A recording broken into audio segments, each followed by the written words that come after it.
अपन देख रहे हैं कॉम्प्लेक्स एनालिसिस के अंदर सिंगुलर पॉइंट चैप्टर विचित्र बिंदु, ठीक है। उसी के अंदर आज दो चीजें देखेंगे, दो डेफिनेशन समझेंगे। जीरो ऑफ एनालिटिक फंक्शन, किसी भी वैश्लेषिक फलन के शून्यक, किसी भी वैश्लेषिक फलन के शून्यक, ठीक है, शून्य बिंदु। और दूसरा ब्रांच पॉइंट, शाखा बिंदु, ठीक है। सबसे पहले जीरो ऑफ एनालिटिक फंक्शन, यदि किसी वैश्लेषिक फलन fz, यदि किसी वैश्लेषिक फलन का मान z के ऐसे किसी मान पर, z के किसी मान पर fz का मान शून्य आ जाए, तो z का वो मान जिस पर fz का मान शून्य आता है वो इस fz का जीरो पॉइंट कहलाएगा या शून्य कहलाएगा या zero of the analytic function कहलाएगा, शून्य बिंदु कहलाएगा। z का वो मान जिस पर कि fz का मान शून्य आ जाए, ठीक है। ऐसा मान फलन fz का, z का ऐसा मान फलन fz का शून्य कहलाएगा या जीरो ऑफ एनालिटिक फंक्शन या शून्य कहलाएगा, ठीक है। जैसे कोई मान लीजिए फंक्शन है आपके पास fz equal to z minus 1, z plus 2, z plus 3, z equal to 1, minus 2, minus 3। ये कोई फंक्शन है, ये z के वो मान है जिस पर कि fz शून्य हो जाता है, तो z के ये मान इस फलन fz के शून्य कहलाएंगे, इस fz के ये शून्य कहलाएंगे, ठीक है। अगर मान लीजिए fz z equal to a पर वैश्लेषिक फलन है, यदि फलन fz z equal to a पर वैश्लेषिक फलन है, तो z इक्वल टू a के निष्कासित प्रतिवेश के अंदर प्रत्येक बिंदु पर फलन fz को टेलर सीरीज के द्वारा डिनोट किया जा सकता है। n equal to 0 to infinity an z minus a की पावर n, जहां पर an equal to fna upon factorial n, ठीक है। z इक्वल टू a, अगर फलन z इक्वल टू a पर फलन fz वैश्लेषिक फलन है, तो z इक्वल टू a के निष्कासित प्रतिवेश के प्रत्येक बिंदु पर फलन fz को इस टेलर सीरीज द्वारा डिनोट किया जा सकता है। इसके अंदर क्या होगा कि fa शून्य के लिए क्या होगा, fz के शून्य के लिए fa इक्वल टू आपका a0 आएगा, सॉरी a0 बराबर नहीं है जीरो के, fa जो है वो a0 बराबर नहीं है जीरो के। तथा यदि f dash a, f double dash a, ये आपका f m माइनस 1 a ये इक्वल टू 0 हो, तथा f m a not equal to 0, ठीक है ना, बराबर am, उस केस में ये जो z इक्वल टू a है वो फलन fz का m कोटि का शून्य कहलाएगा। उस केस में z इक्वल टू a फलन fz का m कोटि का शून्य कहलाएगा। अगर फलन z इक्वल टू a फलन fz का m कोटि का शून्य है, तो उस केस में सीरीज fz जो है वो आपकी इस तरह से आ जाएगी, am z माइनस a की power m plus am plus 1 z minus a की power m plus 1 and so on. और इसको आप चाहें तो इस तरह से भी लिख सकते हैं, z माइनस a की पावर m, ठीक है।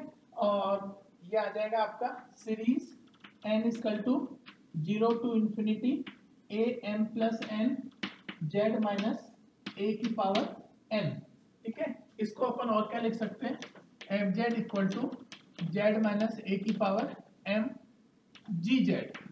यहाँ पर gz जो है वो बराबर है इसके, gz बराबर है summation n equal to 0 to infinity a m plus n z minus a की पावर n, ठीक है। इस तरह से आपका इसके अंदर भी है GA, अगर आपको GA निकालना है तो GA किसके बराबर होगा, AM के बराबर, जो कि बराबर नहीं है 0, ठीक है ना, जो कि बराबर नहीं है 0, ठीक है। ये था जीरो ऑफ एनालिटिक फंक्शन, इसकी डेफिनेशन थी, है ना, zero z equal to a का वो मान जिस पर कि fz का मान शून्य हो जाता है, z के वो मान फलन fz के शून्य कहलाते हैं, ठीक है। और देखिए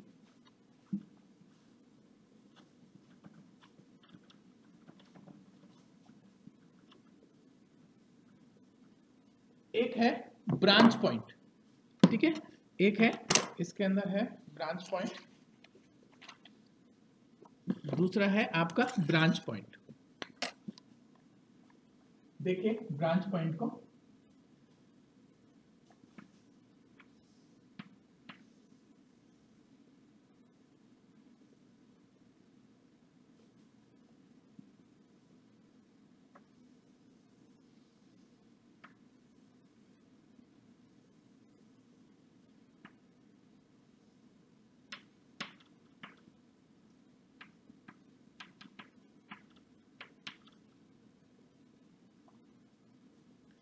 ब्रांच पॉइंट को देखिए, मान लीजिए आपके पास कोई फंक्शन है F Z equal to Z की पावर 1/2।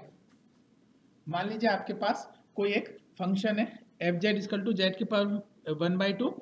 जेड, यहां पर जेड जो है वो मूल बिंदु के चारों ओर गमन करता है ना, वर्मावत दिशा में जेड जीरो के चारों ओर जो है जेड रोटेट करता है, ठीक है। जब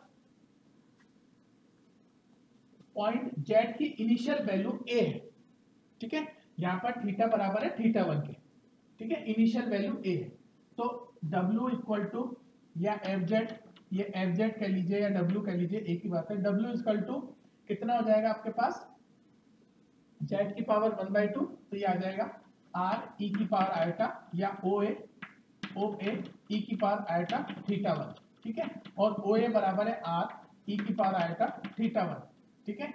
ये सॉरी जेड का मान, ठीक है, ए पॉइंट पर, जेड का मान ए पॉइंट पर, तो W बराबर हो जाएगा आपके पास रूट R e की power iota theta 1/2, root R theta e की पावर आयोटा थीटा 1/2, ये W का मान हो जाएगा। अब क्या होगा कि जेड इस O के चारों ओर गमन करता है, तो वापस एक चक्कर लगाने के बाद वापस ए स्थिति पर आ जाता है, वापस ए स्थिति पर आ जाता है। उस केस में क्या होता है कि थीटा बराबर होता है थीटा 1 + 2 पाई, थीटा बराबर होगा थीटा 1 + 2 पाई। उस केस में W बराबर आ जाएगा आपका मान रूट R e की power iota theta 1 + 2 pi upon 2, यानी रूट R e की पावर आयोटा थीटा 1 और इंटू e की पावर पाई आयोटा। इसका मतलब आ गया माइनस रूट R e की power iota theta 1/2 into e की पावर पाई आयोटा। यहां पर देखिए कि W का मान इसके एक चक्कर लगाने पर चेंज हो गया, W का मान अब वो ही नहीं है जो पहले था, ठीक है। अब मान लीजिए W जेड एक और चक्कर लगाता है, जेड एक और चक्कर लगाता है, उस केस में थीटा 1 हो जाएगा थीटा + 4 पाई। उस केस में W आ जाएगा आपके पास रूट R e की power iota theta 1 + 4 pi upon 2, यानी रूट R, इसको सॉल्व करेंगे तो रूट R e की पावर आयोटा थीटा 1/2, ये 2 पाई आएगा, उसका मान +1, तो W का मान ये आ जाएगा। इसका मतलब है कि दूसरा चक्कर लगाने पे W का मान वापस वही आ गया जो शुरू में था, ठीक है।